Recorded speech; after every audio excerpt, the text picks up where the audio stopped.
பிளாசி முதல் செங்கோட்டை வரை உரை ஓவியம்.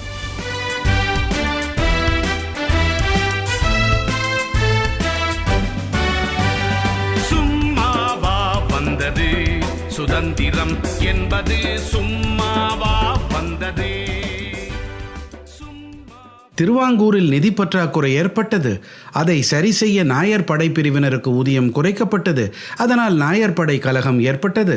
ஆனால் அதை அடக்க ஆங்கில படைகள் உதவிக்கு வந்தன என்றும், அதுவே திருவிதாங்கூருக்கு பேரிடியாய் அமைந்துவிட்டது என்றும் சொன்னீர்கள். அது எப்படி தாயே? வினவினான் அந்த சிறுவன். நிதி பற்றாக்குறை ஏற்பட காரணமே ஆங்கிலேயர்களுக்கு அவர்கள் செலுத்திய சக்திக்கு மீறிய கப்பத்தொகைதானே. உதவிக்கு படைகளை அனுப்புவது போல அனுப்பி எப்படி ஆங்கிலேயர்கள் திருவிதாங்கூரை அப்படியே வளைத்து கொண்டார்கள் என்பதை சிறுவனுக்கு எடுத்துச் சொன்னேன். கர்னல் மெக்காலே ஒரு திட்டம் போட்டான். திருவிதாங்கூரின் உள்நாட்டு கலவரத்தை சாதகமாக வைத்து நாட்டை கம்பெனி நிர்வாகத்தின் கீழ் கொண்டு வர எண்ணினான். 1805 தளவாய் வேலுத்தம்பியிடம் தனக்கிருந்த நட்பை பயன்படுத்தி 1795 இருதரப்பும் மேற்கொண்ட உடன்படிக்கையை திருத்தி புதிய ஒப்பந்தத்தை அறிவித்தான். அதன்படி கலகம் செய்யும் நாயர் படைகளை கலைக்க வேண்டும், திருவிதாங்கூரை உள்நாட்டு கலவரங்களில் இருந்தும் பாதுகாக்க கிழக்கிந்திய கம்பெனி படைகளை நாட்டுக்குள் நிறுவ வேண்டும். அதன் பராமரிப்பு செலவு வகையில் வருடத்துக்கு 8 லட்சம் ரூபாய் திருவிதாங்கூர் அரசு கம்பெனிக்கு செலுத்த வேண்டும். நாயர் படை கலகத்தை அடக்குவதற்காக நாட்டுக்குள்ளே வந்த கம்பெனி படை நேமம் வரை தங்கள் படையை நிலைநிறுத்தி இருந்தது.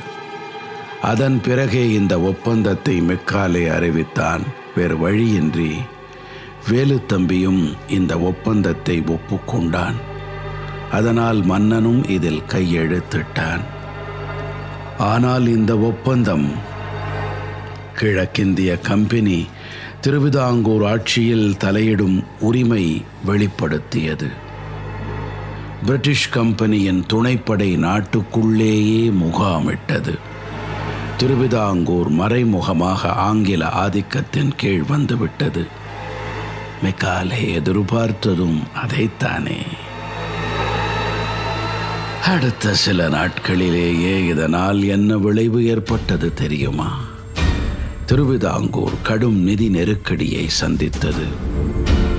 நாட்டின் நிதிநிலை குறித்து நன்கு தெரிந்திருந்தும் கர்னல் மெக்காலே அந்த உடன்படிக்கையின்படி உடனடியாக பணத்தை செலுத்த வேண்டும் என்று அழுத்தம் கொடுத்தான்.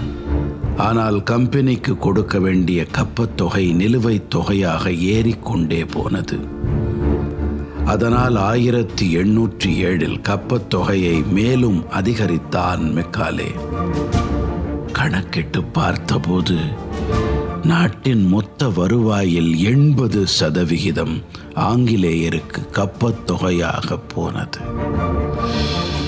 இருதரப்புக்கும் இடையே நிலைமை மோசமான போது மன்னரின் நகைகளை விற்று கப்பம் கட்ட வேண்டிய சூழ்நிலை வந்தது. மன்னன் பாலராமவர்மா கிழக்கிந்திய கம்பெனியின் மதராஸ் மாகாண தலைமை அதிகாரிக்கு ஒரு கடிதம் எழுதினான். அதில் மெக்காலேவை பணியிடமாற்றம் செய்யுமாறு கோரினான். இதை அறிந்து மெக்காலே கடுங்கோபம் கொண்டான். நிலுவையில் உள்ள மொத்த தொகையையும் உடனே கட்ட வேண்டும் என்று வேலுத்தம்பிக்கு கட்டளையிட்டான். அதிர்ச்சி அடைந்தான் தளவாய் வேலுத்தம்பி. நாட்டு மக்களை துன்புறுத்தி கப்பம் வசூலித்து மொத்தத்தையும் ஆங்கிலேயன் கையில் கொடுப்பதா என்று அவனுக்கு கோபம் ஏற்பட்டது. கப்பம் செலுத்தாமல் காலதாமதம் செய்தான். அவனுக்கு மெக்காலேயுடன் உரசல் ஏற்பட்டது. அந்த உரசல் விரிசலாக வேறு ஒரு காரணமும் அமைந்தது. அது ஒரு சர்ச் கட்டுமான விவகாரத்தால் ஏற்பட்டது. அது என்ன தெரியுமா?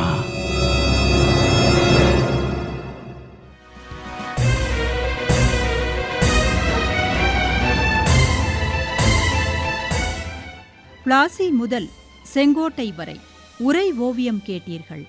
போரிலே இறங்கிவிட்டால் இன்னல் சூழும் தெரியும். பெற்ற தாய் பசித்திருப்பாள், பிள்ளைக்கது புரியும். அன்னையர்க்கு அன்னையார பாரதியின் துயர் துடைக்க அன்னை தானே அழித்துக் கொண்டோர் எத்தனையோ எத்தனை. படைப்பு சென்னை வானொலி நிலையம்.